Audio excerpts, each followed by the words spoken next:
Good afternoon and welcome to our special edition Health Industry Directors Series. With COVID case counts climbing across the province, we know that our current health system and all of our stakeholder partners are under increasing pressures right now, and we do appreciate that all of you have taken some time out of your day to join us today on this other important topic that has been thrown into our consciousness over recent months as we watch what's happening south of our border, but also here in Canada among our racialized communities, First Nations, and other marginalized groups.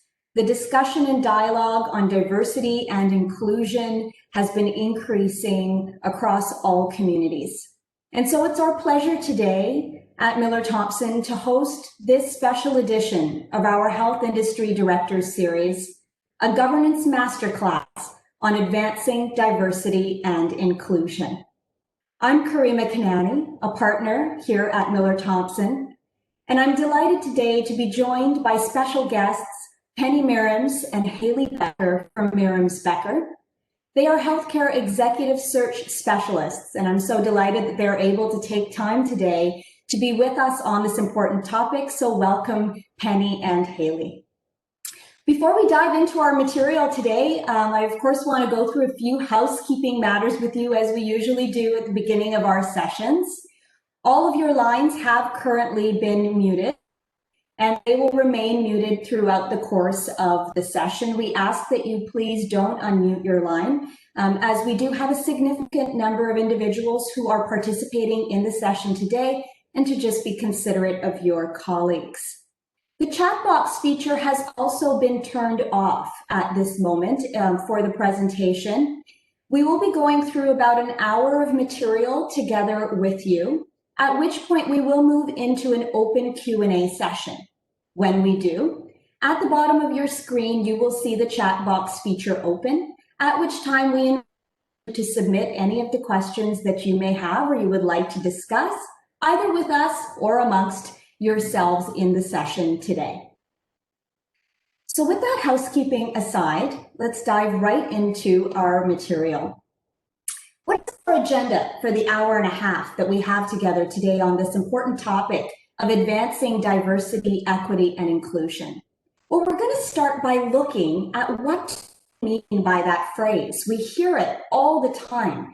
These words are circulating in our discourse, in our discussions, but what do they truly mean?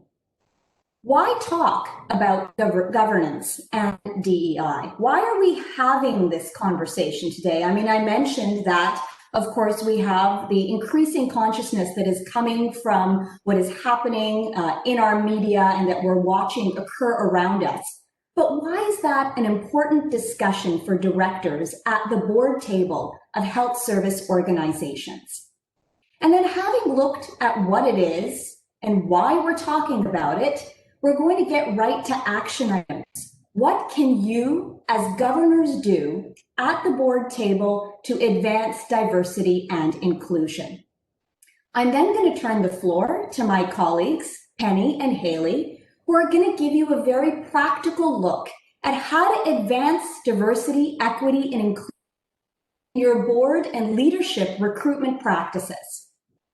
And then last but not least, we're going to come back together to look forward as we currently travel our health system transformation journey in this province to see how the concepts we have talked about today should inform our health system transformation work. So it's a lot of material to cover. Let's dive right in. And we start with, what is diversity, equity, and inclusion? Well, we'll start to unpack that with diversity first. It's probably the phrase that we hear most often when we're talking on this topic. Characteristics of individuals or groups that make them different from each other is perhaps the most basic definition of what we mean by diversity. For example, race, gender, disability, sexual orientation, socioeconomic status, and the list goes on. Now, an interesting concept in diversity that has been gaining greater attention has been intersectional diversity. Perhaps you've heard that phrase before. And what that means is that we can't box diversity into these separate when we're looking at individuals, because we all come with multiple identities. For example, I'm a woman, I'm a South Asian woman, I'm a mother. All of these things form part of a person's identity. And so when we talk about diversity, we're talking from an intersectional perspective at all of the experiences and perspectives that an individual brings to the table. But diversity on its own is not a solution. Why do I say that? I read this interesting article the other day, and its theme was, you cannot have an add diversity and stir approach. And I thought that was a poignant statement. It's not enough to just add diverse faces into the room. We then really, to have true opportunity and access, need to move one step forward to equity and then further to inclusion. So what does that mean? By equity, we mean fair treatment, access, and opportunity. And we create that by looking at improvements to our procedures, our processes, and our systems to create a more equitable experience. But changing your procedures and your systems in order to embed diversity within them still leaves us with the final challenge of inclusion. Inclusion is truly integrating those diverse voices in full participation of the discussion and in full consideration in weighing these items as you move forward. This is not a one and done exercise. So we're going to have this conversation today. And for those of you who join me for these sessions, you know you will leave with some concrete action items that you can move forward. But it's not going to be as easy as following a fixed blueprint. Advancing diversity and inclusion is a journey. It's going to take steps, and probably many of them, over a period of time. And our goal today is to be able to give you some of those initial steps that can start you on that journey. And for those of you who are already well into your journey, can help you to further evolve your advancement of diversity and inclusion. Another note about this is it's not one size fits all. We have a very diverse group of organizations joining us today. And when you listen to the concepts that I'm talking about today, each of you are going to take away something different for what that means for your own organization. And that is okay. This is not a one size fits all. There is no clean blueprint or metric or measure or quota that you need to meet. This is about looking at diversity and inclusion and then empowering you to, through your board tables, determine how you will advance that for your own organization. So having talked about what is diversity, equity, and inclusion, I think it's important that we take a minute and say, well, why are we talking about this? Why is this important in a director's series session for boards of governors, for directors who are leading healthcare organizations? Well, some of that actually roots itself in some of the principles, priorities, and mandates that are being set within the healthcare sphere itself. The first thing I want to mention on that is the Canada Health Act. So the Sinclair Working Group just recently, October 2020, sent an open letter to the federal government. And in that letter, they're asking the federal government to adopt anti-racism as the sixth pillar of the Canada Health Act. Now, we all know the 5 pillars of the Canada Health Act. Can we all pass this test? Public administration, comprehensiveness, universality, portability, accessibility, and they want to add to that the 6th item of anti-racism. Well, with our current federal government, maybe they'll be successful on that. And in addition to calling upon them to do that, they're calling on every healthcare system stakeholder to adopt anti-racism policies, commit resources to the advancement of diversity and inclusion, and implement meaningful strategies. And that's something we really want to hang on today when we talk about how to advance diversity and inclusion from the board table. Is how do we do that in a meaningful way for your organization? And Penny and Hayley will talk a little bit later about this concept of tokenism and how that impacts how you engage in recruitment. And so we're going to look at how do you do recruitment in a meaningful way.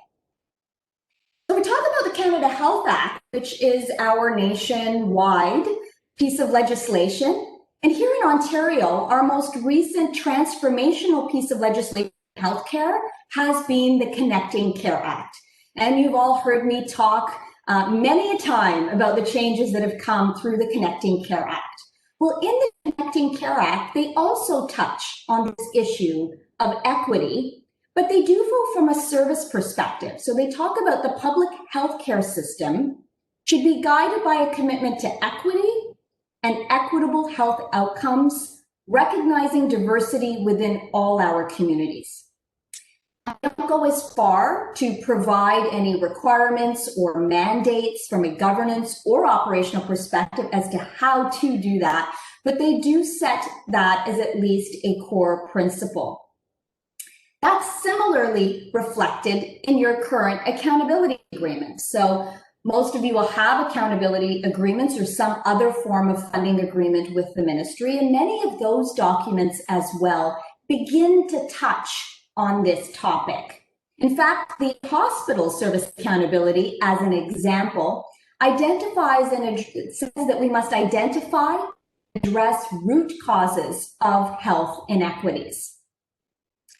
So now these pieces of legislation, these accountability agreements that we sign, they're beginning to recognize the importance of equity and inclusion in the delivery of healthcare services and how we approach the delivery of those services.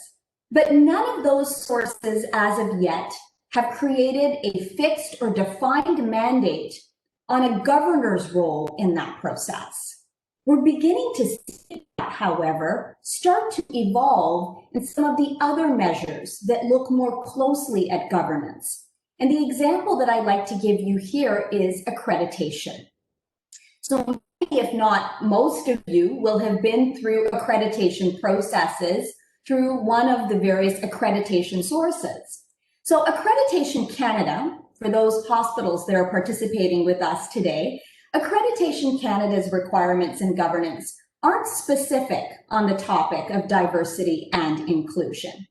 However, the Canadian Centre for Accreditation, and it has standards for child, youth, and mental health, child welfare, community mental health and addiction. Many of your organizations are participating with us here today. Their standards actually take it that step further when looking at governance, and they look specifically at whether organizations have a board code of conduct that address diversity and inclusion, and whether the composition of the board reflects the diversity of the community that it serves. So what we see from all of this is that within those legislation, within our funding and accountability requirements, within our accreditation standards, everything that drives the foundation of our healthcare organizations, we're beginning to see the emergence of diversity and inclusion as a requirement and as a mandate. And I think this is something that we will see continued evolution with over time. But the reality is that it doesn't, at this moment in time, create a mandate, if we're honest, for boards of directors of health provider organizations on the topic of diversity, equity, and inclusion. So are there other reasons then that this should be an important priority and dialogue for your board? Well, yes, there are. When we talk about diversity and inclusion, we look at it from a social values perspective. From the moral conscience of your organization, is diversity, equity, and inclusion the right thing to do? Is contributing to the public good one of the mandates or culture or principles or mission of your organization? We also look at diversity, equity, and inclusion from an economic perspective. And what research shows us is if there's more diversity and inclusion, this means more strength, more efficiency, more creativity, and ultimately that leads to better results. We also look at diversity, equity, and inclusion from a market perspective. And here in the health sector, our market is our community. And having diversity, equity, and inclusion within the organization improves our ability to connect with the community and to serve the community, which is important not only to our service mandate, but also given that many of our public organizations rely on fundraising and other community supports in order to do their work. And so this is something that improves your ability to connect with the community that you serve and to obtain their support. So what does all of this tell us? Often we hear diversity, equity, and inclusion, and we think this is about HR.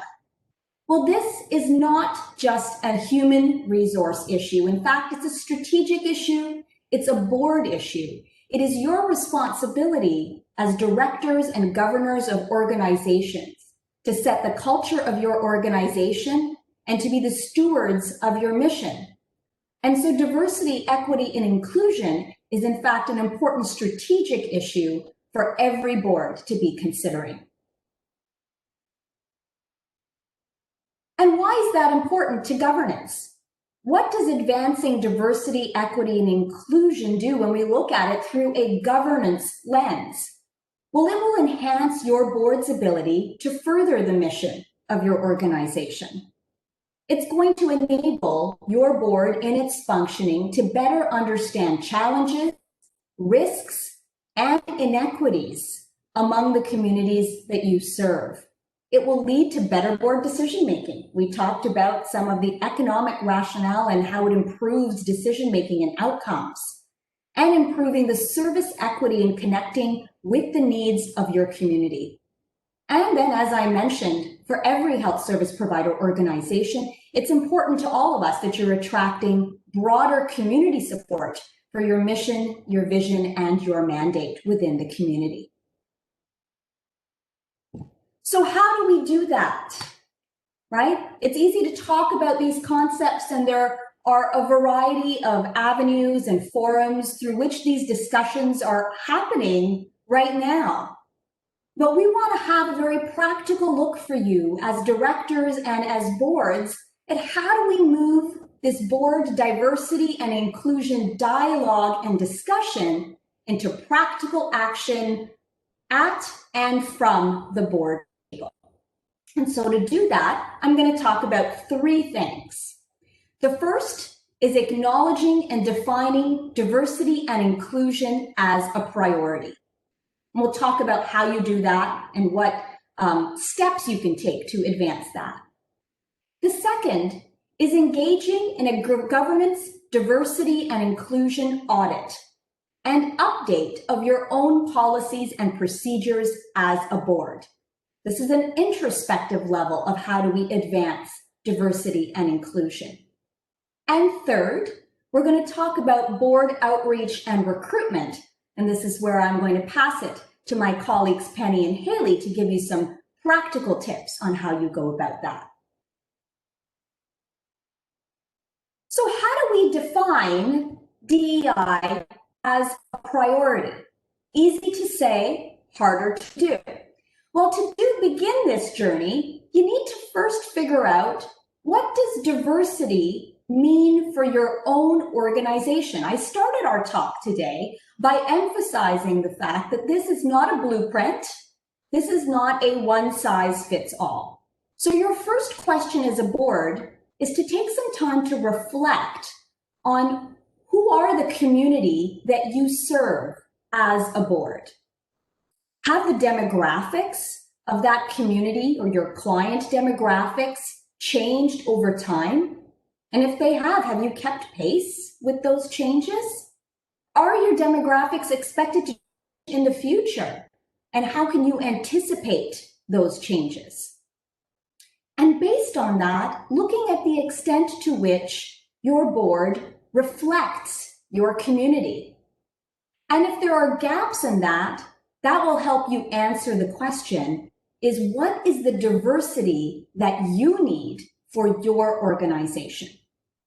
And what that is for one of you may not be the same for another one of you. So you can't compare between you. You really have to look at this from a community basis and an organization-specific basis. Once you determine what diversity means for your organization, you then need to ensure to set it as a priority that you are creating a diversity and inclusion culture. And it is the board of directors, the governors that lead the direction, that set the tone on diversity, equity, and inclusion for the entire organization. As a board, I want you to do this in an intentional and conscious way. And how do you go about doing that and communicating it? Well, there's a lot of different approaches and avenues that you can use to communicate your diversity and inclusion culture. And you can pick what's right for your organization. And I've put a few examples there for you on the slide. For some of you, that may be establishing a diversity policy. For others of you, that may be setting it out as part of an organizational values statement. And for yet others of you, it may be taking a whole relook at your mission, vision, and values as a whole and updating them to include as it a core pillar, a diversity, equity, and inclusion vision. Now we know in our health system transformation work, we've been hearing all the time about this phrase co-design and stakeholder engagement. And I would emphasize to you the importance when we're talking about diversity and inclusion, the essence of which is your ability to connect and reflect with your community, that it would be important to consider as you are setting your goals, your strategies, your priorities, that you open yourself up to that co-design and stakeholder engagement in assessing the needs and tone and priorities for the organization on diversity and inclusion. So once you've begun to set the tone by introducing it by way of policy, a value statement, or mission, you also then want to ensure that you've set the tone of your expectations around the conduct in observing those values. How do we do that? That's most often done through a document that we call the Code of Conduct. And most, if not all of you, will already have a code of conduct for your organization. And you should have that code of conduct also be applicable to the board of directors and to your senior officers. So that's some homework for you. Go check your code of conduct and ensure that it applies to everyone in your organization. What a code of conduct does is it sets the expectations of culture, but also of conduct for individuals and how they are to behave and observe those values in their interactions with others within the workplace. Now, when you begin to do things like establish diversity policies, set out value statements, introduce and educate on the code of conduct, it is quite possible that you will also see an increase in complaints, which is not necessarily a bad thing. I mean, part of what you are doing is trying to create an open and comfortable environment for all involved. But you may receive complaints, and this may include director conduct. And I emphasize this because we've seen an increase in this type of activity of late, where I will get calls where there are complaints that have been received regarding the specific behavior of directors, either among their colleagues at the board or in interactions with others within the organization. So what's important that you put into a code of conduct is you want to outline the complaint process. You want it to be very clear that if someone is not following this code of conduct, how do you go about addressing that within the organization? How do you bring your concerns forward? You want to be clear for those who have to follow the code of conduct on what consequences will be for non-compliance. And it won't be prescriptive. It's rarely prescriptive to say if you do A, then B will happen. But it will at least say, if you do not follow the code of conduct, these are the possible things that could occur, and what is appropriate to the circumstances will be determined at that time. But you want to be very clear about the consequences of not following the code of conduct. This is not just meant to be a piece of paper. It is meant to be effectively implemented. And last, but this is certainly not least, you must be ready to respond. And I would encourage you at your board tables to have this conversation, because I can tell you when my phone rings and these situations emerge, often the most senior officers at the board feel a bit paralyzed as to, well, what do we do now of how to respond? We have this director that has a complaint. And so it's important as we have this dialogue on how to advance diversity inclusion, that we appreciate that in that advancement, there may be some of these bumps in the road that we're going to need to contend with. We need to have a process to bring those forward. We need to have a process to address them, and we need to, as a board, to be ready to do so. Another option for assisting you in defining diversity, equity, and inclusion as a priority is to identify a diversity officer. Now, you might create a new role for this, or you might ask a senior leader in the organization to assume the role. You create a new role. You might call my colleagues, Penny and Hayley, to help you recruit for your new role. But not everybody needs to do that. And so I don't want to leave you with the idea that what I'm suggesting is that all of you need to go out and have a diversity officer. It's not necessary. It is an option of one tool that you can use in order to define it as a priority for your organization. What it does is it drives attention and accountability for advancing diversity and inclusion priorities where you have someone who is specifically tasked to this role. And when they are specifically tasked to the role, you can also then hold them accountable through a diversity scorecard or report card that they have to meet for the organization. But again, this is not necessarily going to be appropriate for all of you. We have organizations of all sizes participating in this session today, and you need to determine for yourselves whether this is something that's a right fit for the size and depth of your organization. So we talked about the first action item on advancing diversity and inclusion, which is how you go about within your organization setting it as a priority. I want to now shift gears, because setting it as a priority is a very important activity. How do you communicate that this is important to everyone in the organization? The second action item that I want to give you is more introspective as a board. It's looking at an audit and update of your own practices and procedures from a diversity, equity, and inclusion lens. You're asking yourself the question, is diversity, equity, and inclusion integrated into the board's governance structure, its systems, and its processes? And to do this, you're going to need to do some self-assessment and some self-evaluation as a board.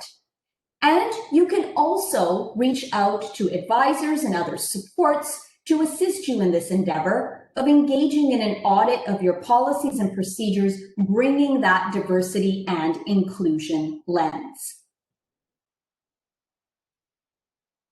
Part of that audit and update is going to be ensuring that your board is educated on DEI.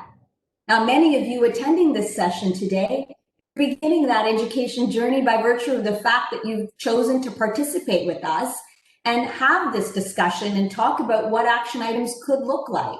But you want to make sure that you're extending that as a priority item as you look at professional development for your board on diversity, equity, and education for all of you, inclusion as a group. Part of that is also education around this concept that we often talk about in diversity and inclusion, which is unconscious bias. I'm not going to spend a lot of time on unconscious bias because Penny's going to talk about this with you later today. but it's a really important item that requires awareness. And so education becomes really important. Now, high-functioning boards will have continuing professional development as something that is a regular occurrence for board activity, and I would encourage you to add to that education agenda diversity, equity, and inclusion principles. But what you can also do to educate yourself as a board is to look around at what's happening around you in other healthcare organizations in the sector. Do a bit of a market scan and look at the examples of how are diversity, equity, and inclusion being advanced and prioritized within your other sister organizations along the continuum of care. And important to the education mandate as well is ensuring that as new board members come on, they are new to governance, they are new to the organization, that you're engaging in a comprehensive orientation process that importantly includes matters of diversity, equity, and inclusion, and this concept of unconscious bias. You also want board engagement on DEI priorities and planning. And so part of the education aspect is gaining greater fluency at your board of directors table to talk about diversity, equity, and inclusion in a safe and open environment where there can be communication and dialogue about what those priorities should be. But you then need to reflect those in some concrete plans for your board, right? Talk is not enough. We need to move talk to action. And to do that, it needs to reflect itself. It could be in your corporate strategic plan. It could be integrated as part of larger planning as an organization and as a board. Or for some of you, based on your needs and gaps, you may feel that it's necessary to have a specific diversity, equity, and inclusion action plan. Again, you'll have to determine here what is best suited to your organization. And increasingly, as boards begin to look at this issue, they do want to look at it from an organization-wide perspective. It's not just about what's happening at the governance table. It's about the expectations that you're setting about what's happening across the organization. Now, of course, your key direct employee and direct report as a board are the senior leaders of your organization, the CEO, the executive director. And what we are increasingly seeing is where diversity, equity, and inclusion is being prioritized, there are accountability and metrics being built into executive performance expectations and compensation specific to DEI and their ability to reach the metrics on the corporate scorecard. So something for your board to think about. In addition, you want to look at how are you conducting your own meetings and protocols in a way that will embrace diversity, equity, and inclusion principles. And I won't go through all of these in detail here. This is part of that audit and update engagement, but they can include things like how do you set the meeting agenda? How do you ensure that in the meeting agenda setting process, you are bringing issues and viewpoints to the table for discussion?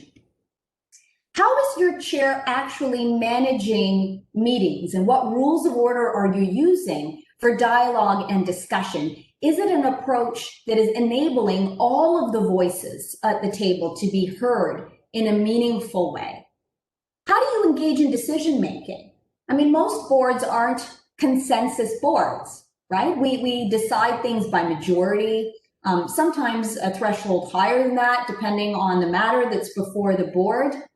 But even in those circumstances, how do you look at driving first to try to reach a consensus at the table before you move to making decisions on these other metrics so that you can be as inclusive as possible of the views and reach a more collective agreement as a board?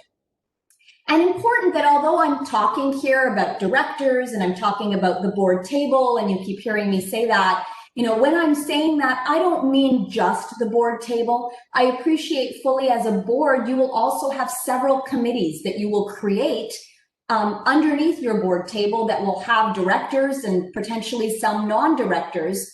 All these same principles that we are talking about should apply whether it's at the board table or it's at a committee table. You also want to begin to revisit your board, committee, and officer composition and recruitment practices. So who's doing the choosing, right? Who's on the nominating committee? What are the policy processes and guideposts that you're giving to the nominating committee? I mean, it's up to the board to set the parameters of the skills-based board. That's a phrase that we're all very familiar with. So how are you setting those guideposts? And how are you seeking support in your recruitment practices from search firms that have a demonstrated track record on this very issue of diversity, equity, and inclusion? And on that note, and with those key action items that I've given you for advancing diversity, equity, and inclusion from the board table, I want to take us on this last point of recruitment for a deeper dive. And to do that, I want to turn the floor to my colleagues from Mirams Becker to give you a very practical and on-the-ground perspective on how do you advance diversity, equity, and inclusion when you're engaging in board and leadership recruitment. And with that, I turn it, Hayley, over to you. Thank you so much, Karima. Penny and I are thrilled to be joining for this discussion today. Together, we're going to be examining some practical and actionable ways to advance diversity, equity, and inclusion in board and leadership recruitments. And I note that there are lots of common themes with what Karima has already shared with us.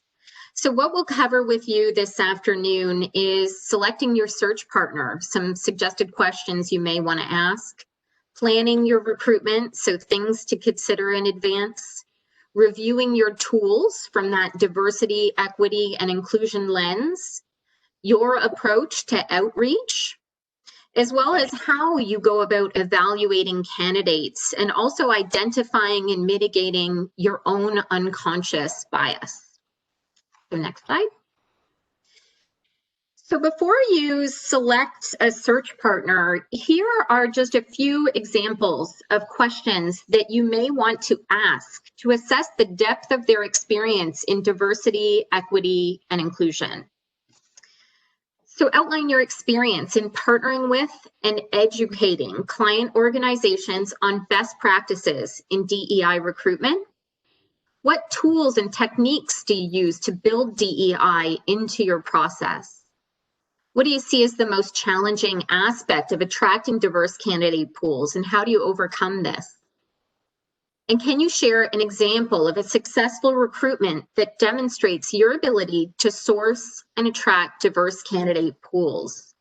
And I think through these questions, your search partner should be able to demonstrate their own personal commitment to learning about and implementing DEI best practices in the recruitment process, their experience in playing that role of educating client organizations and selection committees on DEI principles, with that recognition that those individuals or committees may come with varying degrees of knowledge and exposure to these principles. So your recruitment firm should really be playing that role of guiding you through the process. Hopefully you've already done that professional and board development, skills development, as Karima has suggested, but if not, your consultants are there to support you. And they should also be able to provide concrete examples of their successes in producing diverse candidate pools for consideration that meet the specific needs of their clients. So next slide. So planning your recruitment, some of the things that you want to consider in advance of going to market is really engaging in those discussions as a selection committee around diversity, equity, and inclusion. So Karima mentioned how important it is to take your own organizational context into consideration, as well as the context for the particular role, whether it be a board director or executive level role that you're recruiting for. And again, considering those demographics of the community that you serve. One of the things that Penny and I note that while diversity is an important consideration in all industries, it's perhaps even more so in healthcare, where organizations are striving to deliver patient-centered care that meets the needs of the unique communities that they serve. So again, you do that review, look at your board demographics, look at your senior leadership team, review your organization's DEI plan, and identify those gaps. And then that's going to inform your search strategy and your recruitment approach. And you can share those themes with your search partner, or they can help you do that analysis as well. So then before moving forward, you really want to have a critical look at the composition of your selection committee. So ensuring a diverse committee, taking into account gender, race, ability, members of other underrepresented groups. So you're bringing together those individuals with diverse perspectives, expertise, and lived experience. And so the reason for that, due to affinity bias, which again, Penny will talk about a little later, selection committees may hire candidates who resemble themselves. So diversity of your selection committee can encourage you to consider a broader pool of applicants. It's more likely that you'll bring alternate perspectives to the table for consideration, and that candidates will be evaluated on a strengths-based approach. So another suggestion is to consider having a diversity, equity, and inclusion expert review your materials. So Karima did mention you might want to create a diversity officer within your organization. If so, tap them to be a resource in the search, review your documentation, and perhaps even sit directly on your recruitment committee. If you don't have access to that kind of a resource within your organization, you could designate that equity champion. So one of your search committee members that will play that role, wear that hat, bring the perspectives to the table to make sure that diversity, equity, and inclusion is being adhered to throughout the search process. So next slide. So then you want to get really practical in reviewing your tools. So do your formal and informal communications project inclusivity and identify diversity as a priority. Language matters when you're trying to attract diverse candidates. So best practices would suggest that you should limit your job postings to the critical requirements of the role, but more so challenge those requirements and for relevance as well as relative importance. Again, with the goal of considering a broad pool. So just as an example to highlight that, studies show that men are actually more likely to apply for jobs that they have 60% of the qualifications for, while women are more hesitant to apply unless they fit 100% of the qualifications. So you want to consider those when you are crafting the qualifications for your ad. You should also use inclusive, unbiased, and ungendered language. And think, does this advertisement alienate any particular group?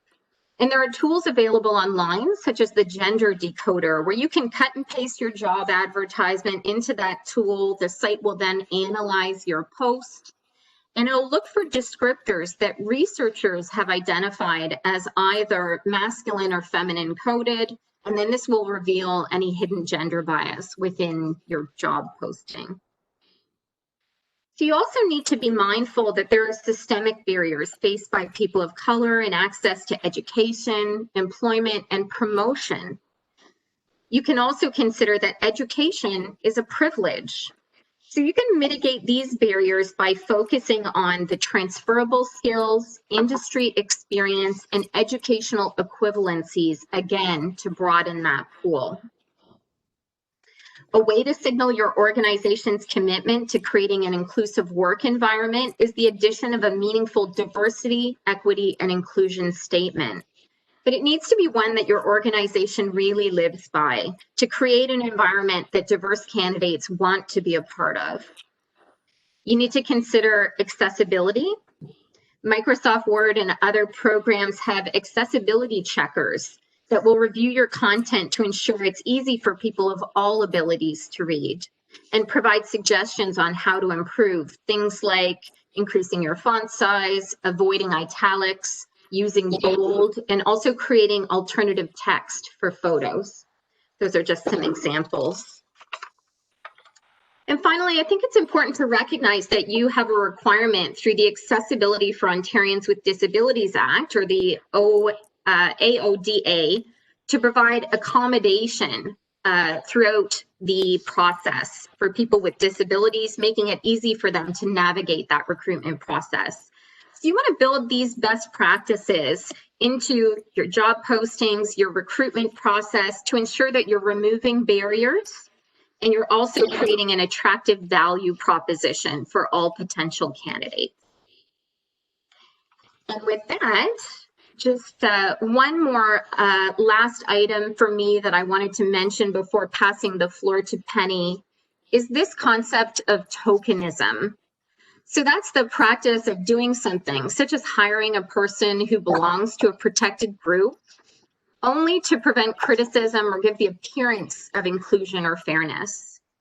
So how do you balance between advancing DEI goals and not falling into tokenism? We would suggest that you do that by assigning value to DEI. So you would establish a very clear decision-making framework, including weights, and you could create a candidate assessment matrix. And what you do is you embed that DEI along with other relevant experience and skills-based criteria. So you assign a weight to that. And of course, tokenism overemphasizes representation at the expense of inclusion. It's important to avoid that one and done mindset. You need to encourage diversity, equity, and inclusion, ensuring that employees and committee members aren't called upon to be the lone representative for an entire group. So as a board, a senior leadership team, and the selection committee, you've made a commitment to diversity, equity, inclusion, and you know its benefits. So DEI is a critical ongoing journey and one that needs your continued intentional focus. And with that, I will pass the floor over to my colleague, Penny. Thank you, Hayley. So thus far today, we've talked about why this is important, the societal impact, how you as an organization can signal to the broader community that it's important to you. And we've talked about how you set the scene for a successful recruitment that demonstrates diversity, equity, and inclusion. What I'd like to talk to you about is how we then translate that into a search strategy that reaches out to diverse populations. Often, and more often than not, we are called upon by our clients to present them with a strategy at the outset of a search for how we will be attracting diverse populations. And sometimes it's about making the opportunity known to a specific cultural group because they are strongly represented in the population served by the organization. Sometimes it's just a broad commitment to diversity, equity, and inclusion that the organization wants to adhere. So there are a couple of ways that you can do this. Regardless of the reason for doing it, I think that the same principle applies, that it's important for you to make the opportunity available and known to as broad a constituency as possible. So get out there, your search partner will be getting out there and talking to people in diverse groups to make sure that the opportunity is available. It's more than just being welcoming and making sure that the opportunity is visible. It's important to recognize that what you've done in the past probably won't be enough for this. So on a formal basis, what we typically do is profile the opportunity in a number of different venues. There may be a professional venue such as Longwood, where we would advertise the opportunity to people who are specifically looking for opportunities in healthcare. But focusing on DEI, we may also profile the opportunity on websites, other online media that attract diverse population. We may go out and make presentations to business associations, member organizations, cultural clubs, networking events, opportunities where we can bring the opportunity people who may not necessarily see it in the normal traditional way. Informally, what we do is really just speak to as many possible people across diverse populations. So we're speaking to the heads of these cultural groups, we're speaking to business organizations, we're speaking to community leaders who can help us to bring the opportunity out to their constituencies and help us make it known.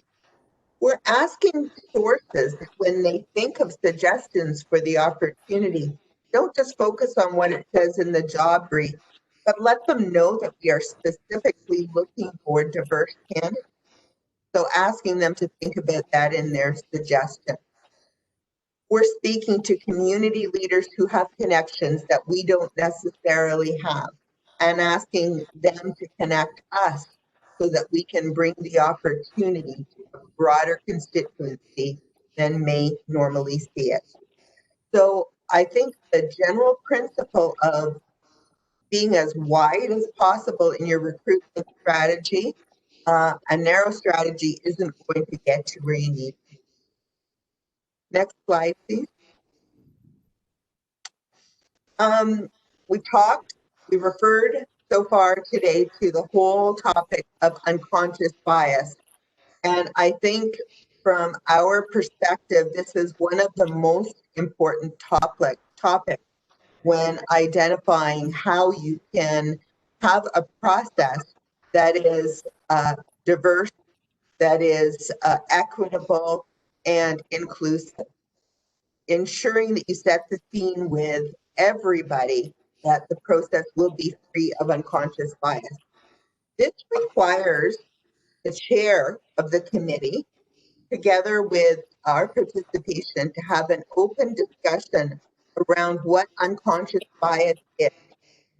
And it can be as simple at the beginning of asking yourself questions like, do I tune out before an accent? Do I gravitate to people who look like me or talk like me or do what I do?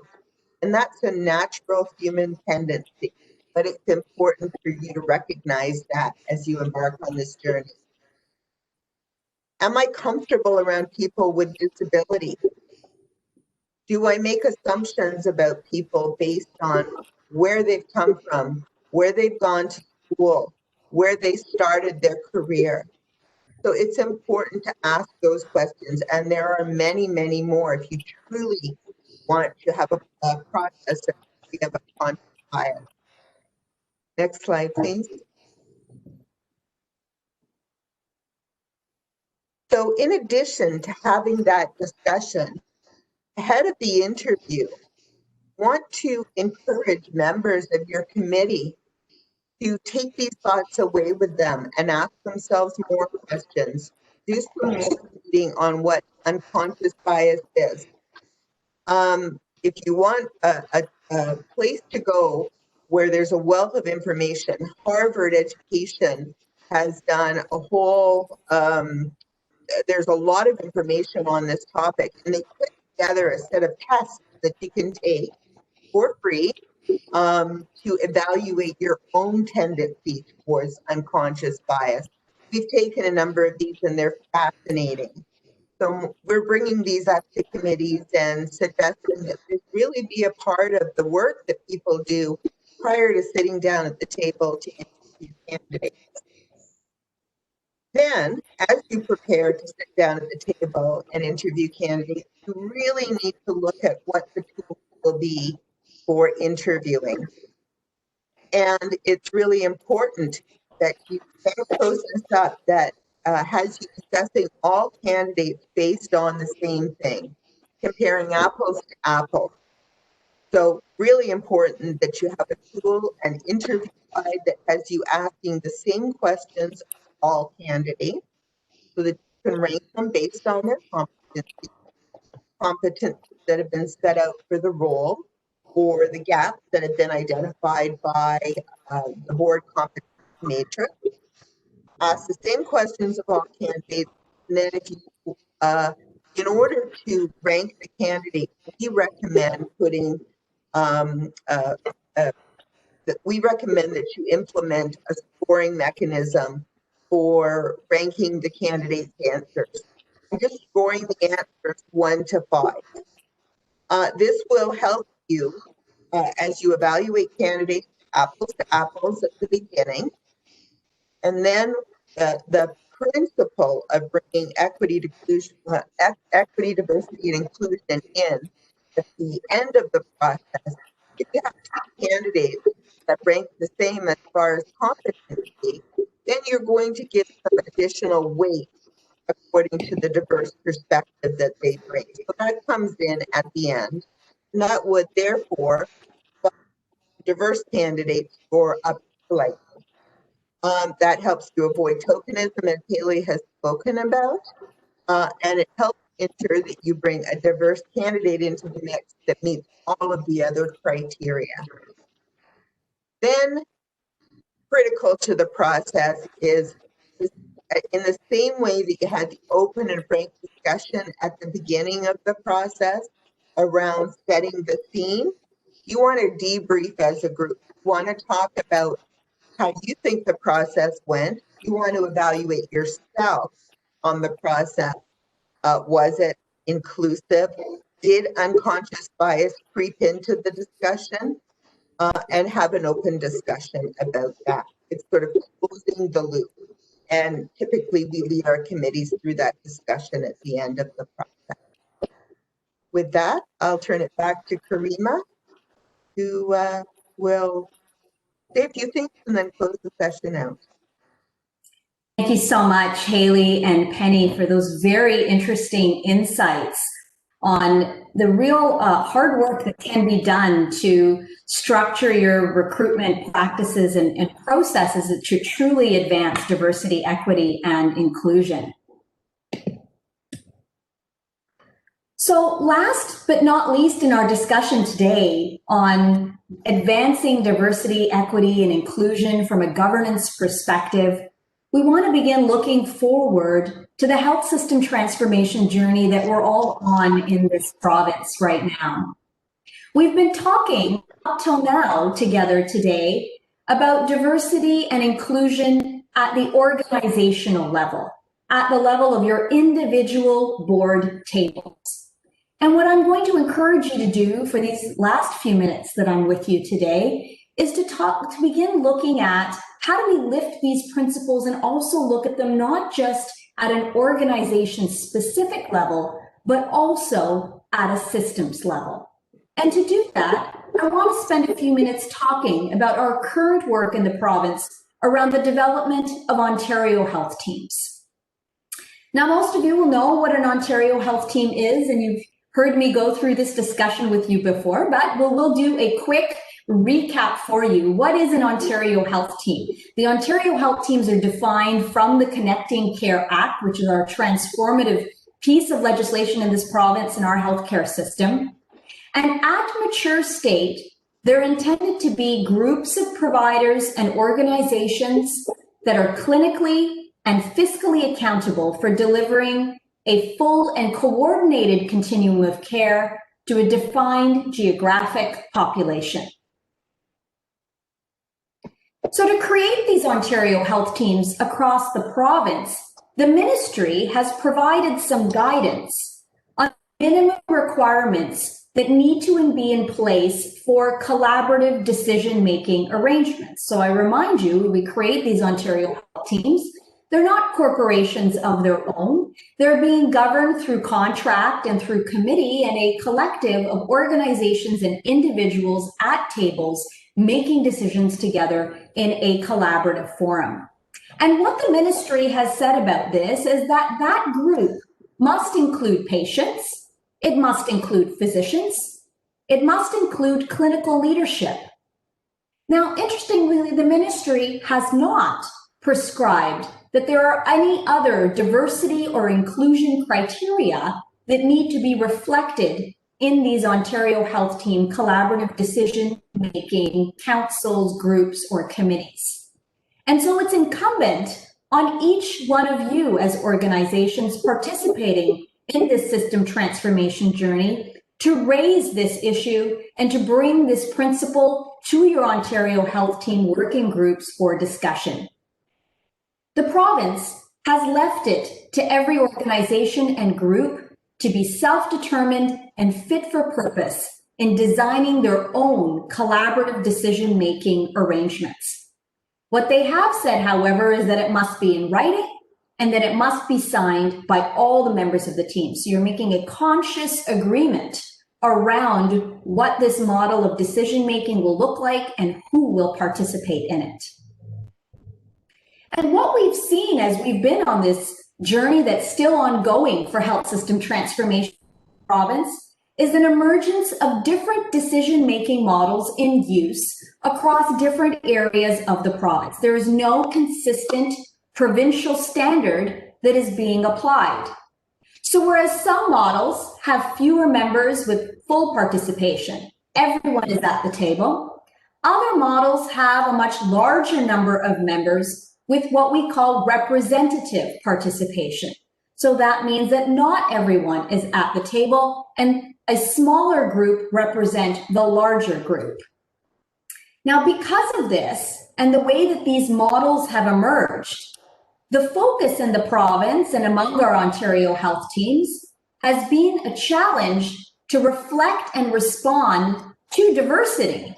But it's been a diversity of views and needs across the continuum of care, from acute care to long-term care, to primary care, to community care, and all others in the continuum. And I don't want to minimize the importance of that. That has been a crucial point of discussion at every Ontario Health Team table. But our focus on that discussion has meant that there has been very limited discussion of looking at other dynamics of decision-making at these Ontario Health Team tables. And there's been very limited discussion to date on implications of the other diversity, equity, and inclusion factors that we've been talking about today in Ontario Health Team decision-making and decision-making frameworks. So notwithstanding that that hasn't been a mandate thus far for Ontario Health Team tables, the ministry has begun to turn its attention to the issues of equity and health inequities. And this has in part been driven by COVID-19, unfortunately, and how it has laid bare some of the systemic health inequities that exist within our province. So as they've evolved their materials for Ontario Health Team applications, there are now specific questions asking groups to look at equity considerations within their community and their populations and to provide diversity information. But we come full circle together, don't we? Because we began this discussion today saying that diversity alone was not the solution. And where we begin with diversity, we then need to move to equity and to inclusion. So to address inequities in care in our new Ontario Health Team system transformation environment, to address inequities in the impacts of COVID-19 across our most marginalized in the province, that will require us all to start at the governance and leadership table in advancing diversity, equity, and inclusion and how we design our health system transformation vehicles and decision-making bodies into the future. So we've had a really full discussion together today. I want to wrap that all up for you in a summary before we move into the Q&A. we began talking about what is diversity, equity, and inclusion, and why it is an imperative for board leadership at this moment in time. We emphasized that each organization has to determine what diversity and inclusion means for your corporation and your community. Boards need to take a proactive role in establishing and communicating diversity, equity, and inclusion values and vision for your own organization. It's up to you now to lead through action. We've given you lots of action items today to go forward with, to lead through action and example through your own practices as a board, in engaging in that audit and update of your own policies and procedures to ensure that they are advancing diversity and inclusion. And we talked about that important to advancing the why and how of diversity and inclusion is also who is sitting around that decision-making table. And on that, we did a deeper dive together today on recruitment experience, and strategies that are really central to authentically advancing a diversity, equity, and inclusion mandate. And we closed off our discussion today, reminding ourselves that we are all heavily engaged in a much larger system transformation journey right now, and that it is imperative on all of us to extend these concepts that we're talking about today on diversity, equity, and inclusion outside our organization walls to the larger health system. So with that, I do want to thank my colleagues, Hayley and Penny, for their participation in our discussion today.